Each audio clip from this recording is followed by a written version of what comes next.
You're listening to the Otis Jiry channel.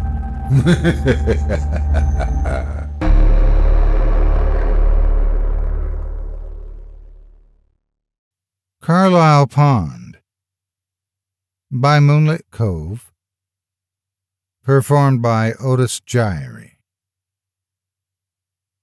That infernal sound wakes me up again. At first, I can't place it as I ascend from the murky depths of sleep.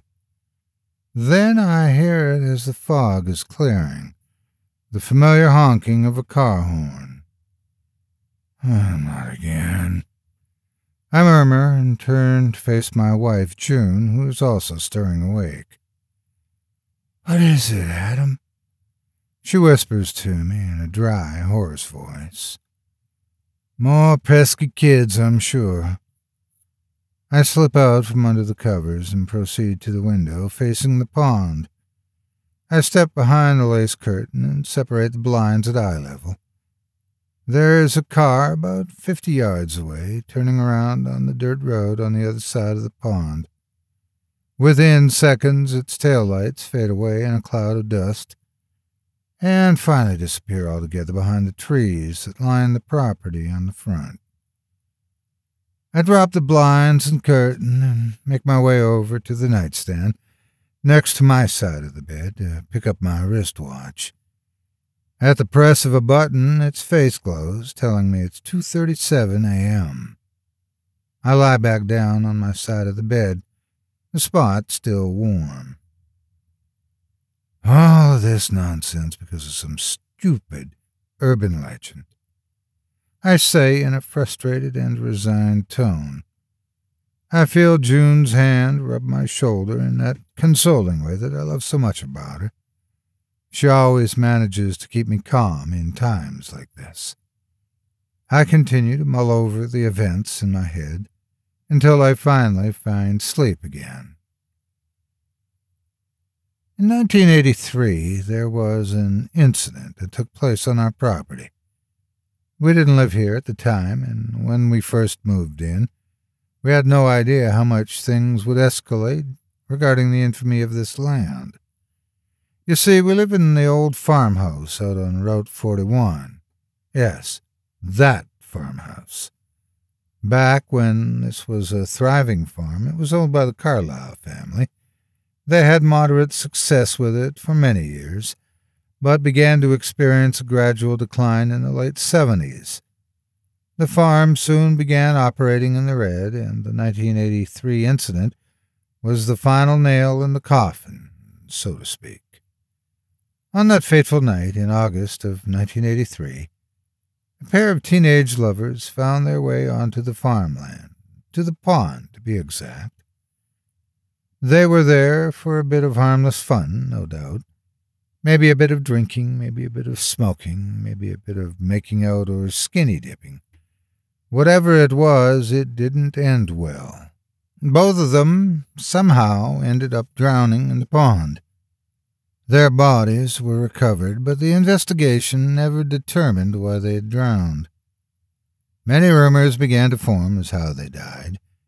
These encompassed everything from a supernatural entity in the pond that would pull swimmers under the water, to a mysterious whirlpool that would suck people down, to aliens that had crash-landed on the farm and were drowning people. If one could dream it up, it became a theory, and the weirder the better. This is where the urban legend comes in.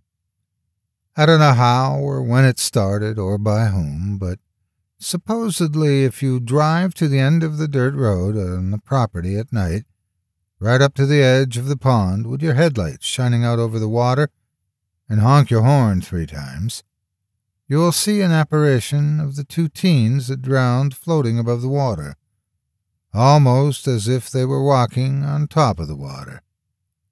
Over the years, it has become a popular activity born out of dares, hazing traditions, and just plain boredom, to attempt this nonsensical ritual in the hopes of catching a glimpse at the dead lovers over the water, much to my and June's dismay. I spend the morning standing out on the dock that overlooks the pond, hot coffee in hand. My breath is visible in front of me in the brisk air of late autumn. The trees on the other side of the pond look beautiful this time of year, especially when accented by the fog lingering above the water's surface. The flaming leaves of orange, red, and yellow appear to rise up from the dense, opaque air. I hear footsteps as June joins me on the dock with her coffee. "Nice, isn't it?" she asks. "Yes. I've always loved it here, so peaceful. It would be perfect if not for the tourists." I make a quotation mark gesture with my fingers on my free hand when I say that last word. We both sip our coffees. Then I add, "I think I'm going to go ahead with what we talked about, fencing the property and putting up a gate across the drive." "Oh, Adam, we've talked about this before. You know you're not in any kind of shape anymore to be doing that kind of work." "Then I'll pay someone else to do it," I rebut. My reply is sharper than I had intended. After a brief pause, I continue. "I'm sorry, hon. I didn't mean to snap at you. I'm just so tired of all the honking and tired of catching people on our land. It's just a matter of time until either someone gets hurt or someone tries to hurt us." Now, why would they do that? Her tone is as calm as ever. She's my rock.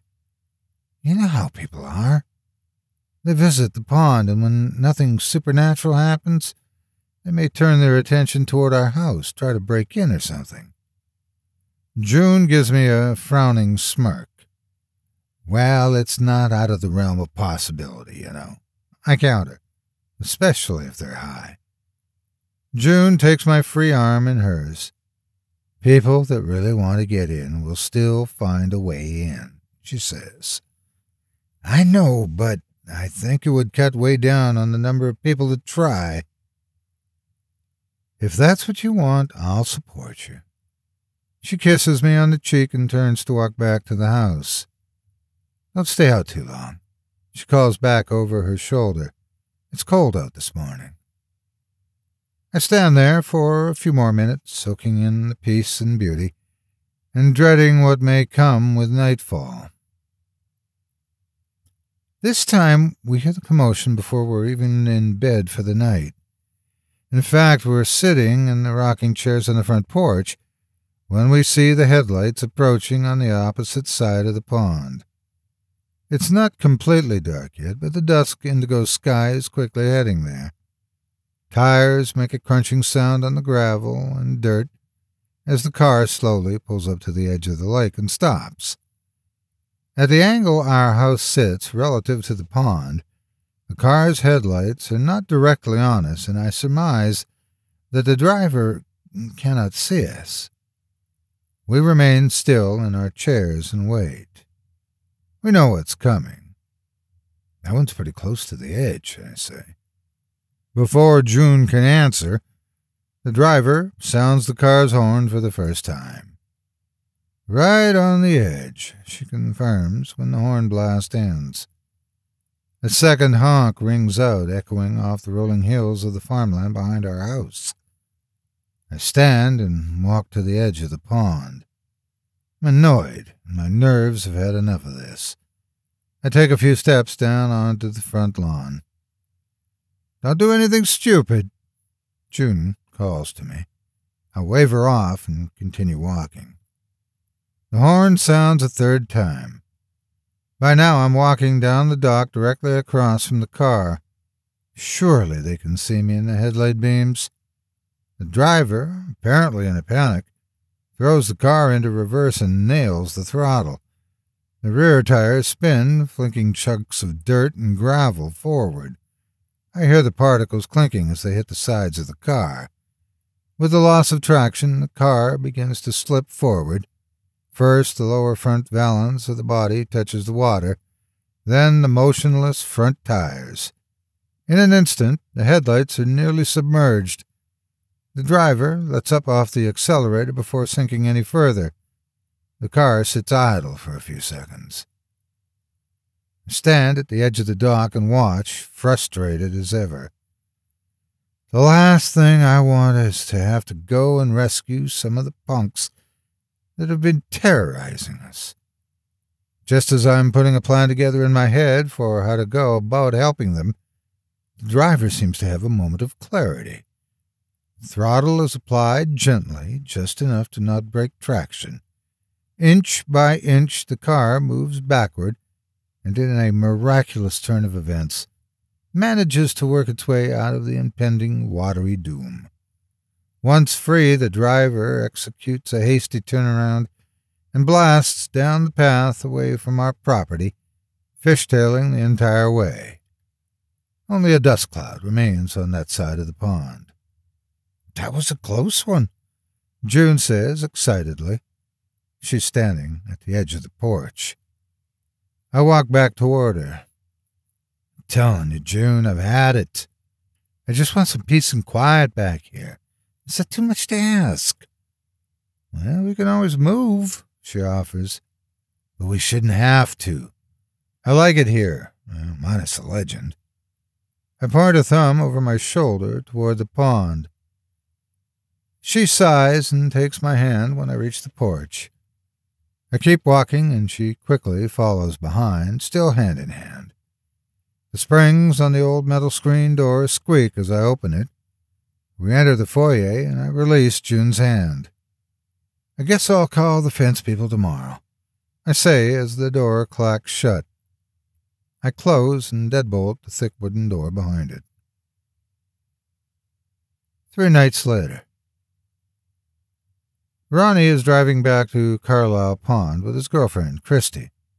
Dense trees of all gnarled shapes and sizes that line the sides of Route 41 come into view in their headlights and vanish just as quickly, each individual tree seeming to relish its brief moment in the spotlight. Christy is visibly nervous, but Ronnie is determined to show her.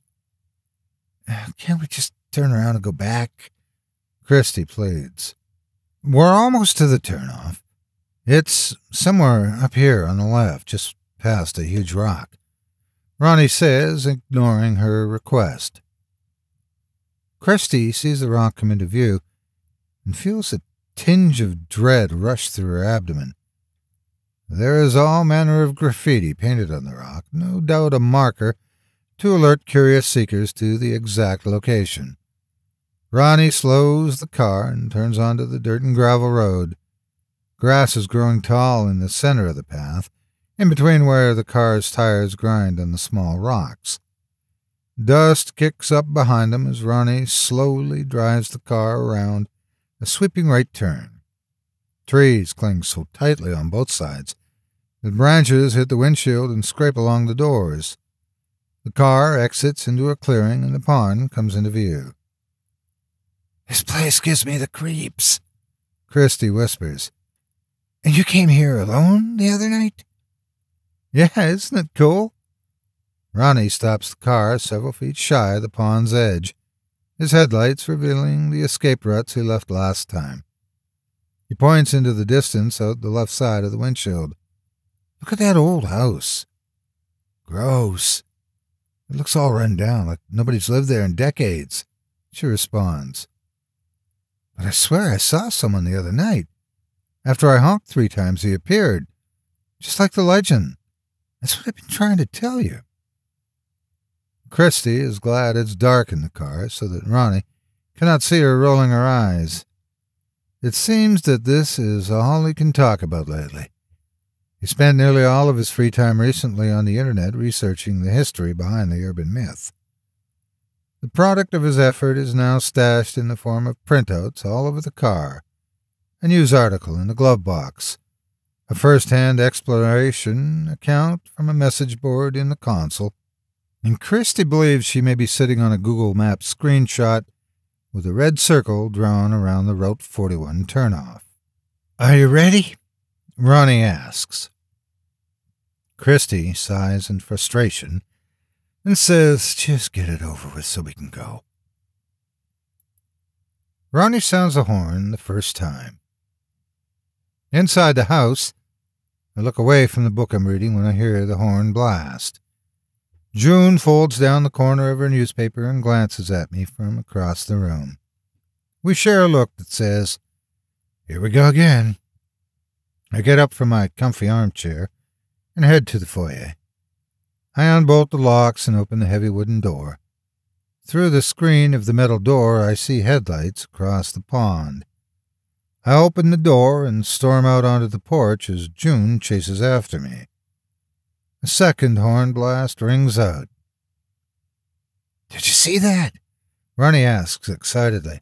"I see movement over there." He points between the house and dock. Christy gasps. "Is somebody really living here?" She wonders. But the article said no one's lived here since the Carlisle farm shut down. Ronnie sounds the horn a third time.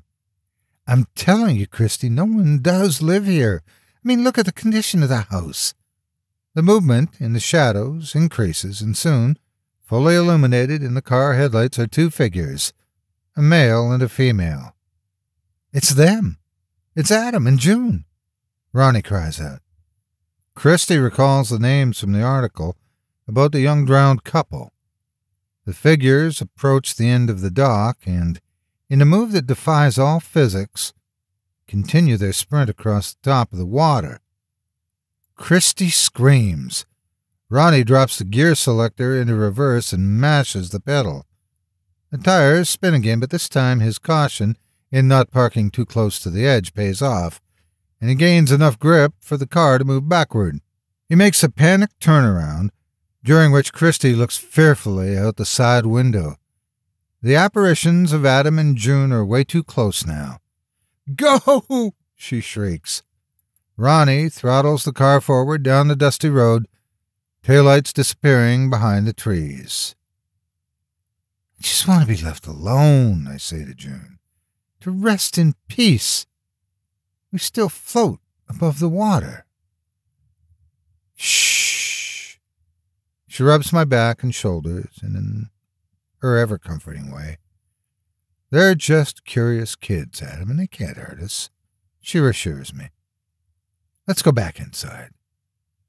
As we turn to head back toward the dark, dilapidated house, I say, "I love you, June."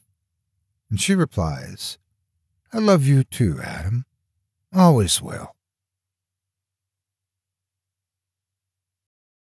Thank you so much for taking time out of your day to listen to this story in its entirety. If you enjoy what you hear and what I do and would like to support me and my efforts, visit my Patreon page at patreon.com/Otis Jiry.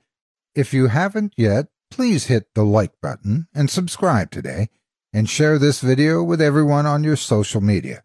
It helps more than you could ever imagine. Again, thank you for listening and have a great day. God bless you.